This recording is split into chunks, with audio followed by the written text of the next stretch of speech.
ഇപ്പോൾ ആരെയാണോ രാഹുൽ ഈ ചാറ്റ് ചെയ്തിരിക്കുന്നത്? സൗന്ദര്യമുള്ളതിന്റെ ജാട, ഞാൻ വൃത്തികേടൊന്നും പറഞ്ഞില്ലല്ലോ, എന്താ ജാട സുന്ദരിമാർ എല്ലാം ഇങ്ങനെയാണ് എന്ന് പറഞ്ഞുകൊണ്ട് നല്ല കോഴിത്തരം പുറത്തെടുക്കുന്നുണ്ട് ഈ ചാറ്റിൽ എന്ന് വ്യക്തമാണ്. പ്രസാദ്, നമ്മളിപ്പോൾ ഒരു ചാറ്റ് കുഞ്ഞനിയൻ എന്നൊക്കെ പറയുന്നു, അനിയനൊന്നുമല്ല എന്ന് പറയുന്നു. അതോടൊപ്പം ഒരു സംഭാഷണം ഇനിഷ്യേറ്റ് ചെയ്യുകയാണ്, താൻ മുടിഞ്ഞ ഗ്ലാമർ അല്ലേ എന്നൊക്കെ. ഈ ഇതുപോലെ എല്ലാ ഇൻബോക്സിലും കയറി ചെല്ലുന്ന ഒരാളാണോ ഇയാൾ?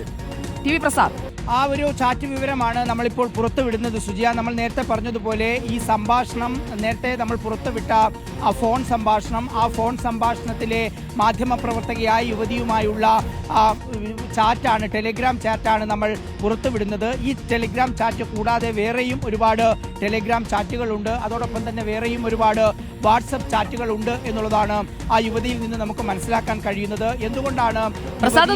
നോക്കൂ, ഞാൻ എത്ര ദിവസമായി നമ്പർ ചോദിക്കുന്നു, നമ്പർ കൊടുത്തിട്ടില്ല ആ ചാറ്റിന് മറുതലക്കിലുള്ള ആൾ. അതാണ് സുജിയ, ആ ചാറ്റിലെ ഓരോ ഭാഗങ്ങളും പരിശോധിച്ചാൽ നമുക്ക് ആ കാര്യം മനസ്സിലാക്കുകയും ചെയ്യാം. ഈ പറയുന്ന ഈ സംഭാഷണത്തിന്റെ എത്രയോ മുമ്പാണ് ഈ ചാറ്റ് നടന്നിരിക്കുന്നത്. ഇത് കൂടാതെ ഞാൻ പറഞ്ഞു വന്നത് സുജിയ, ഇത് കൂടാതെ നമ്മൾക്ക് കിട്ടാത്ത ഒരുപാട് ചാറ്റുകളും വേറെയും ഒരുപാട് ശബ്ദ സംഭാഷണങ്ങളും ഫോൺ റെക്കോർഡിങ്ങുകളും ആ പെൺകുട്ടിയുടെ കയ്യിൽ, ആ യുവതിയുടെ കയ്യിൽ ഉണ്ട് എന്നുള്ളത് തന്നെയാണ്.